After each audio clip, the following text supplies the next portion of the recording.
스가랴 3장 1절에서 5절까지 말씀입니다. 대제사장 여호수아는 여호와의 천사 앞에 섰고 사탄은 그의 오른쪽에 서서 그를 대적하는 것을 여호와께서 내게 보이시니라.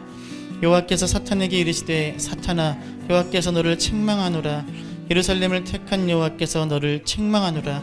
이는 불에서 꺼낸 그슬린 나무가 아니냐 하실 때에 여호수아가 더러운 옷을 입고 천사 앞에 서 있는지라. 여호와께서 선자들에게 명령하사 그 더러운 옷을 벗기라 하시고 또 여호수아에게 이르시되 내가 내 죄악을 제거하여 버렸으니 내게 아름다운 옷을 입히리라 하시기로 내가 말하되 정결한 관을 그의 머리에 씌우소서 하매 곧 정결한 관을 그 머리에 씌우며 옷을 입히고 여호와의 천사는 곁에 섰더라. 아멘. 할렐루야. 지난주 설교를 통해서 하나님께서 스가랴에게 주신 소망의 말씀을 함께 보았습니다. 크게 세 가지였는데, 내가 너희와 함께 돌아왔다. 내가 너희의 불성곽이 되어주겠다. 내가 너희의 영광이 되어주겠다라는 말씀이었습니다. 바벨론 포로 생활을 마치고 예루살렘 성전을 재건하기 위해 돌아왔지만 16년 동안이나 성전 재건 공사가 중단되고 방치되고 이러한 낙심과 절망 가운데 있던 스가랴와 이스라엘 백성들에게 이 하나님의 말씀은 큰 위로와 소망이 되었을 것입니다. 그런데 하나님께서는 이 말씀에 그치지 않으시고 스가랴에게 환상을 보여주십니다. 스가랴서에는 총 8개의 환상이 등장하는데 오늘 볼 환상은 네 번째 환상입니다. 이 네 번째 환상은 지난주 우리가 살펴본 이 하나님의 약속의 말씀과 함께 볼 때 은혜가 되는 환상입니다. 하나님께서 스가랴에게 보여주신 이 네 번째 환상은 대제사장 여호수아의 환상이라고 불립니다. 따라합시다. 대제사장 여호수아의 환상. 자, 우리 1절 함께 읽겠습니다. 대제사장 여호수아는 사탄은 그의 오른쪽에 서서 그를 대적하는 것을 여호와께서 내게 보이시니라. 스가랴가 지금 보고 있는 이 환상은 법정의 모습을 보여주고 있습니다. 대제사장 여호수아가 누구 앞에 서 있습니까? 여호와의 천사 앞에 서 있습니다. 그냥 천사가 아니라 여호와의 천사.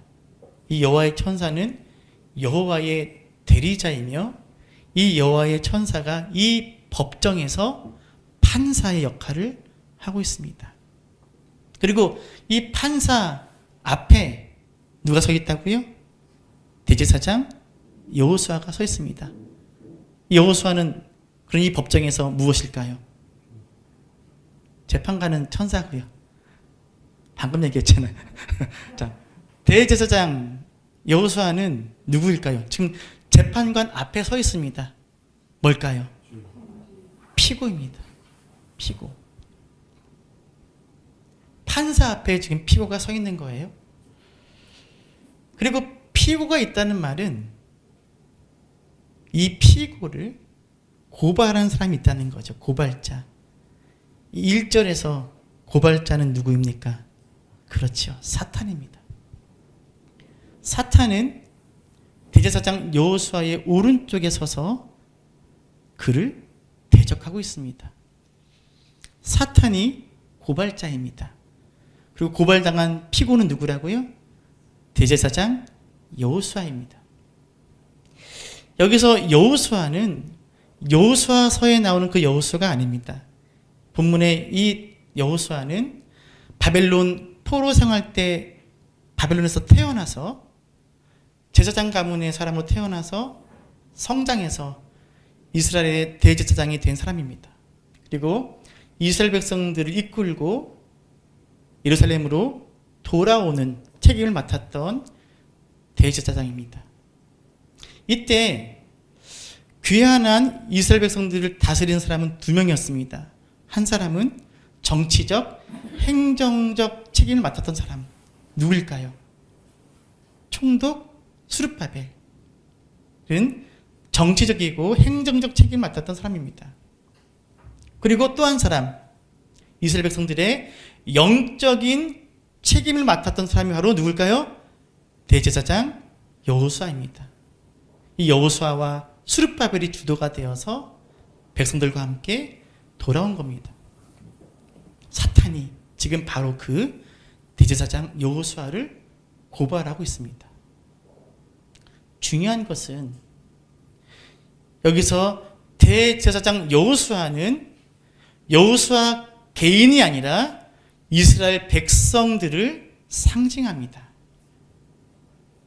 누구를 상징한다고요? 이스라엘 백성 전체를 상징합니다. 우리 출애굽기 19장 5절과 6절을 함께 읽겠습니다. 너희가 내 말을 잘 듣고 내 언약을 지키면 너희는 모든 민족 중에서 내 소유가 되겠고 너희가 내게 대하여 제사장 나라가 되며 거룩한 백성이 되리라. 너는 이 말을 이스라엘 자손에게 전할지니라.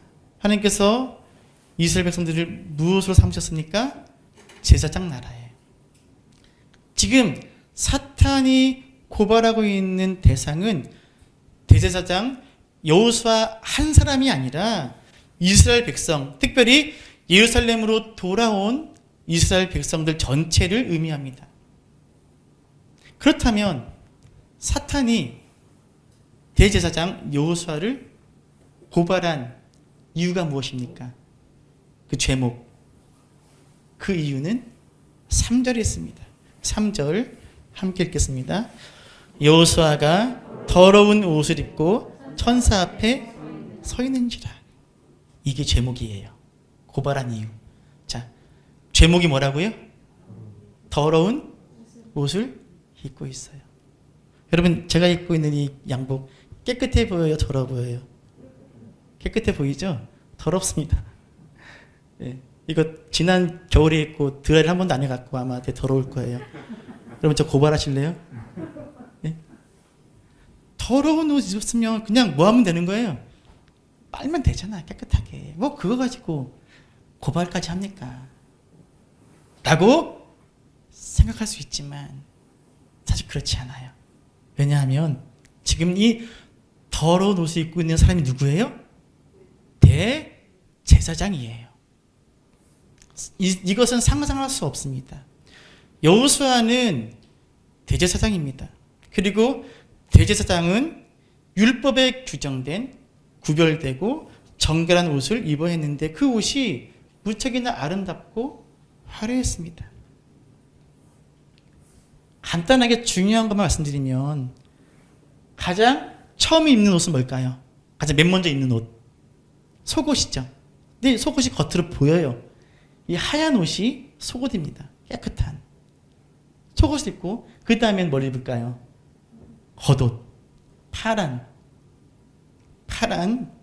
가운을 입습니다. 그리고 그 위에 청색, 홍색, 자색 실로 술을 놓은 에봇이라는 옷을 입습니다. 에봇 많이 들어봤죠? 이게 에봇입니다. 이렇게 씌우는 거예요. 그리고 이 에봇 가운데에는 흉표가 있습니다. 흉표에 뭐가 붙어 있습니까? 12개의 보석이 붙어 있어요. 이 12개 보석은 12지파의 이름이 새겨져 있는 12지파를 상징합니다. 그리고 머리에는 관과 그리고 금패가 들려있는데 저 금패에는 뭐라고 써있냐면 여호와께 성결이라고 써있는 금패를 머리에 두릅니다. 이 사람은 하나님께 바쳐진 거룩한 사람이라는 뜻입니다. 대제사장이 어떤 존재인지를 이 의복이 설명해 주는 거예요. 대제사장은 여호와께서 성결, 구별하여 바쳐진 사람이에요. 이렇게 대제사장은 거룩하게 구별되고 깨끗하고 아름다운 옷을 입어야 되는 거예요. 그런데 지금 여호수아 이 대제사장이 어떤 옷을 입고 있다고요? 더러운 옷. 그런데 여기서 이 더러운 옷이란 그냥 때가 조금 묻은 그런 정도의 옷을 이야기하지 않습니다. 여기서 더러운이라 할 때 이 더러운은 오물, 똥 오줌, 토한 것, 이런 것들을 가리킬 때 쓰이는 단어예요. 이런 것들이 지저분하게 온몸에 달라붙어서 냄새나는 옷을 입고 서 있는 거예요. 말이 됩니까? 대제사장이? 그래서 사탄이 고발하는 거예요, 하나님께. 고발할 만해요, 아니에요? 고발할 만해요, 사실은. 이 대제사장 여호수아가 더러운 옷을 입고 있다는 것은 바로 이것을 의미합니다. 무엇이냐면 대제사장으로서 자격이 없다는 거예요. 따라합시다. 자격이 없다. 자격이 없다. 누가요? 여호수아가. 사실 여러분, 이 여호수아 대제사장은 사탄의 고발대로 자격이 없었어요, 사실은. 왜냐? 성전 재건 공사가 몇 년 동안 중단되었다고요? 몇 년 동안? 16년 동안 중단되었습니다. 그거 하려고 돌아온 건데 중단되었어요. 백성들은 처음에 올 때의 그 열정과 비전을 상실하고 그저 자기 먹고 사는 일에 빠져버립니다. 그렇다면 바로 그러할 때 대제사장 여호수아가 해야 할 일이 뭐지요? 뭐 해야 돼요? 영적 책임을 지고 돌아온 리더인 대제사장이 뭘 해야 되죠? 백성들을 일으켜야지요. 그들의 마음을 격려하고 사명을 잃어버린 백성들을 일깨워야 되지요. 손 놓고 있는 백성들을 격려해서 다시 성전 짓도록 등을 밀어야지요. 그런데 여호수아는 그럴 힘이 없었어요. 그렇게 하지도 않았어요. 왜요? 왜일까요? 여호수아 자신이 먼저 낙심한 거죠. 그렇게 한 해, 두 해, 세월이 흘러 16년이 지났음에도 대제사장 여호수아는 그 영적 리더로서 역할을 하지 못한 거예요. 자격이 있어요, 없어요? 여러분, 자격이 있어요, 없어요? 없어요. 대제사장으로서 마땅히 해야 할 일을 하지 못했기 때문입니다. 그런데 아까 말씀드렸죠? 이 여호수아는 한 사람이 아니라 누구를 상징한다고요? 이스라엘 백성 전체예요. 성전 재건공사가 16년 동안 중단된 것은 백성들이 자기 먹고 사는 일에 급급해 살아오는 것은 백성들 모두의 잘못이라는 거지요. 지금 사탄은 대제사장 여호수아만 고발하는 것이 아니라 주님 주신 사명을 잊어버린 채 땅에 매여 살고 있는 이스라엘 백성들 모두를 고발하고 있는 겁니다. 지금 이렇게 이야기하고 있는 거예요, 사탄이. 하나님, 이들은 하나님의 백성으로서의 자격이 없습니다. 이들은 성전 지을 자격이 없습니다. 16년 동안이나 이들은 성전을 방치했습니다, 하나님. 성전 짓는 일보다 자기들 먹고 사는 일에 급급했습니다, 하나님. 주님의 일보다 세상 일이 먼저였습니다. 대적들의 방해에 변변한 대항 한번 못하고 손 놓아버렸습니다. 하나님, 이들은 더럽고 부정합니다. 이들은 주님의 백성으로서 자격이 없습니다. 라고 지금 사탄이 고발하는 거예요. 성도 여러분, 그런데 사탄이 이스라엘 백성들을 이렇게 고발하는 진짜 이유가 있습니다. 무엇일까요? 사탄이 하나님을 위하진 않잖아요. 사탄이 이렇게 이스라엘 백성들을 고발하는 이유가 있지 않겠습니까?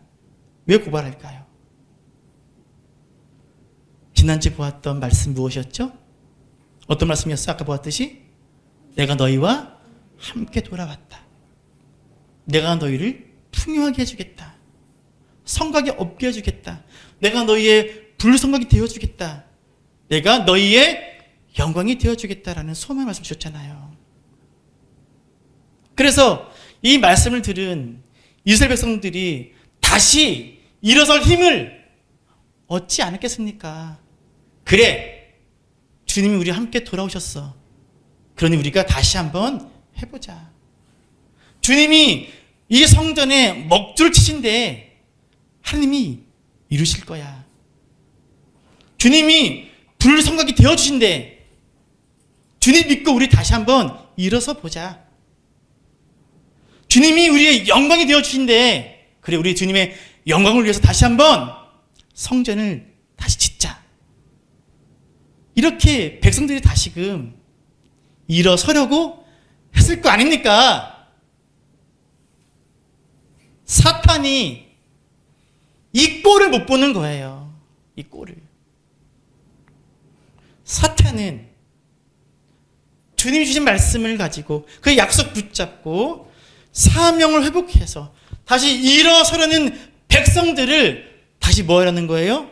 다시 주저앉히려는 거예요. 그래서 고발하는 거예요. 정죄하는 거예요. 아니야. 너희는 그럴 자격이 없어. 너희가 그러고 다니는 백성이야? 차라리 바벨론에 남지 그랬어. 그냥 하던 대로 해. 살던 대로 살아. 너희는 더럽고 부정해. 그게 너희들에겐 어울려. 이것이 사탄이 고발하는 진짜 이유입니다. 주님의 약속, 그걸 붙잡고 다시 일어서려는 그 백성들을 다시 눌러앉히고 무너뜨리려는 사탄의 계략이 바로 참소, 고발하는 거예요. 이것이 사탄의 고발입니다. 백성들의 아픔을 건드리기에 충분한 무기고 공격이지요. 그런데 바로 이때 피고가 있으면 뭐가 있어야 되지요? 지금 이 법정에 지금 누가 빠져 있지요? 변호인이 없잖아요. 바로 이때 피고 측 변호인이 등장합니다. 대제사장 여호수아, 나아가 이스라엘 백성들의 변호인이 등장하는데 그 변호인이 누구예요? 놀랍게도 하나님 자신이십니다. 하나님은 사탄을 책망하십니다. 2절을 다시 한번 해보겠습니다. 읽습니다. 사탄아, 여호와께서 너를 책망하노라. 예루살렘을 택한 여호와께서 너를 책망하노라. 자, 하나님이 사탄을 뭐 하신다고요? 책망하십니다. 왜요? 사탄아, 너가 상대를 잘못 골랐어. 네가 고발한 저 백성들은 내가 뭐 했다고요? 내가 택한 백성이야. 잘못 골랐어. 사탄아, 네가 뭔데 내 백성을 함부로 고발해? 네가 뭔데 내 백성을 함부로 정죄해? 책망하시는 거예요, 사탄을. 저는 이 부분을 읽을 때마다 마음이 먹먹해 와요. 여러분, 대제사장 여호수아가 또 이스라엘 백성들이 책망 또는 고발 받을만 해요, 안 해요? 받을만 해요. 고발당하고 정죄받아 마땅해요. 더러운 옷 입고 있는 거 사실이에요. 지금 사탄이 엉뚱한 거 트집받는 거 아니에요. 진짜 더러운 옷 입고 있는 거예요. 16년 동안이나. 책망 받을 사람은 백성들 맞아요. 그런데 하나님은 이스라엘 백성들을 책망하지 않으십니다. 오히려 이스라엘 백성들을 고발하고 정죄하는 사탄을 책망하십니다. 하나님께서 당신의 백성들을 얼마나 사랑하시고 아끼시고 귀하게 여기시는지를 극명하게 보여주는 표현입니다. 따라합시다. 사탄아, 여호와께서 너를 책망하노라. 다시 한번, 사탄아, 여호와께서 너를 책망하노라. 할렐루야. 누구를 책망하신다고요? 사탄을요. 우리를 책망하셔야죠. 우리를. 도대체 너희 뭐 했어? 16년 동안 너희 먹고 살 일에 바빠갖고 한 게 뭐야? 하고 우리를 책망하셔도 우리가 할 말이 없는데, 하나님은요, 우리가 아니라 사탄을 책망하십니다. 그리고 사탄을 책망하신 하나님은요, 더욱더 놀라운 일을 향하십니다. 4절 읽어볼까요? 읽습니다. 여호와께서 자기 앞에 선자들에게 명령하사 그 더러운 옷을 벗기라 하시고, 내가 내 죄악을 제거하여 버렸으니 내게 아름다운 옷을 입히리라. 자, 어떻게 하십니까? 하나님께서 여호수아가 입고 있던 더러운 옷을 벗기시고 무엇으로 갈아입히셔요? 아름다운 옷으로 갈아입혀 주십니다. 5절 읽습니다. 곧 정결한 관을 그 머리에 씌우며 옷을 입히고 여호와의 천사는 곁에, 아까 보았던 뭘 씌우세요? 관을 씌우십니다. 하나님은요, 사탄이 고발하는데 빌미가 되었던 그 여호수아가 입고 있던 더러운 옷을 벗기시고 아름다운 옷으로 입히십니다. 여호수아의 더러운 옷을 벗긴다는 건 이 표현처럼 내 죄악을 제거하였다. 즉 우리의 죄를 뭐 하셨다? 용서하셨다라는 말씀이에요. 하나님 이미 용서하신 거예요. 백성들의 허물을 이미 용납하신 거예요. 그리고 관을 씌우셔서 당신의 소유로, 제사장 나라로, 당신의 백성으로 새롭게 회복시켜 주십니다. 성도 여러분, 하나님께서 스가랴에게 보여주신 이 환상은 당신의 백성들의 허물을 용납하시고 새롭게 하시는 우리 아버지 하나님에 대한 이야기인 줄 믿으시기를 바랍니다. 더러운 옷을 입고 있는 대제사장 여호수아와 같이 하늘의 사명을 외면한 채 16년 동안 먹고 사는 일에 매여온 이스라엘 백성들처럼 저와 여러분 역시 더러운 옷을 입고 있습니다. 저와 여러분 역시 하나님의 자녀답지 못하게 살아왔습니다. 저와 여러분 부족하고요, 약점도 많습니다. 심히 연약하고 때로는 심히 악하기도 합니다. 그런데 이런 우리의 부족한 약점을 잡아서 사탄 우리를 뭐 한다고요? 고발해요. 정죄해요. 뭐라고요? 네가 그러고도 목사냐고요. 너가 그러고도 무슨 장로고 집사고 권사냐고요. 네가 그러고도 무슨 성도고 하나님의 자녀냐고요. 사탄은 그렇게 우리를 주저앉게 만들고 하나님과 벌어지게 합니다.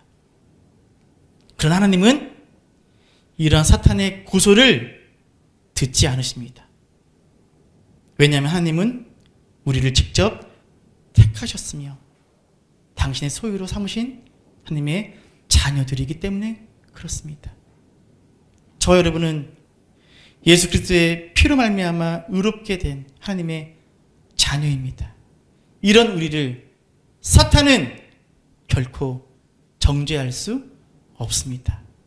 사탄이 아무리 우리를 정죄하고 고발해도 하나님은 사탄을 책망하십니다.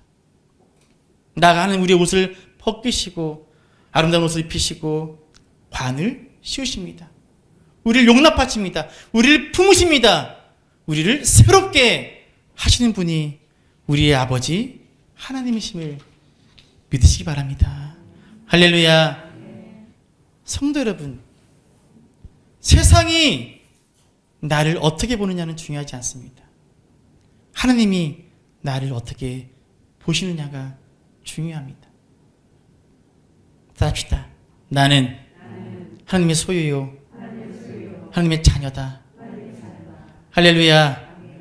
용서하시고 용납하시는 하나님이 계시기에, 정결케 하시고 새롭게 하시는 우리 하나님이 계시기에 우리는 오늘도 새롭게 시작할 수 있음을 믿으시고 감사하시기를 바랍니다. 2020년 이제 한 달밖에 남지 않았습니다. 올 한 해 어떻게 살아오셨습니까, 여러분? 하나님의 백성답게, 흰 옷을 입은 백성답게 살아오셨습니까? 아니면 그 옷에 덕지덕지 더러운 것이 묻은 채 살아오셨습니까? 여러분, 저와 여러분이 살아온 2020년 한 해의 삶이 아무리 부족하고 아무리 형편 없었다 할지라도 하나님 우리를 용납하시고 새롭게 하시는 하늘의 아버지이심을 믿으시기 바랍니다. 로마서 8장 1절 2절 말씀 읽어볼까요? 읽습니다. 그러므로 이제 그리스도 예수 안에 있는 자에게는 결코 정죄함이 없나니 이는 그리스도 예수 안에 있는 생명의 성령의 법이 죄와 사망의 법에서 너를 해방하였습니다. 할렐루야. 뭐 할 수 없다? 정죄할 수 없다. 어떤 자들을? 예수 안에 있는 자들은 결코 정죄함이 없다. 사탄이 아무리 우리를 고발하고 정죄해도 예수 안에 있는 우리에게는 소용이 없습니다. 사탄은 우리를 하나님께로부터 멀어지게 할 수 없습니다. 그래서 우리는 이렇게 찬양할 수 있습니다. 원수가 날 정죄할 때에도 난 의롭게 설 수 있네. 난 더 이상 정죄함 없네. 난 주보혈 아래 있네. 난 주보혈 아래 있네. 난 원수의 어떠한 공격에도 더 이상 넘어지지 않네. 난 주보혈 아래 있네. 할렐루야. 우리를 정죄하는, 우리를 참소하는, 우리를 고발하는 사탄을, 그 사탄을 하나님께서 책망하심을 잊지 마시기를 바랍니다. 이 시간 우리를 용납하시고 새롭게 하시는 내 하나님 아버지를, 그리고 주님의 보혈을 찬양하기를 원합니다. 6월절 어린 양의 피로 다시 한번 찬양하고 오늘 이 말씀 붙잡고 함께 기도하는 시간 갖겠습니다.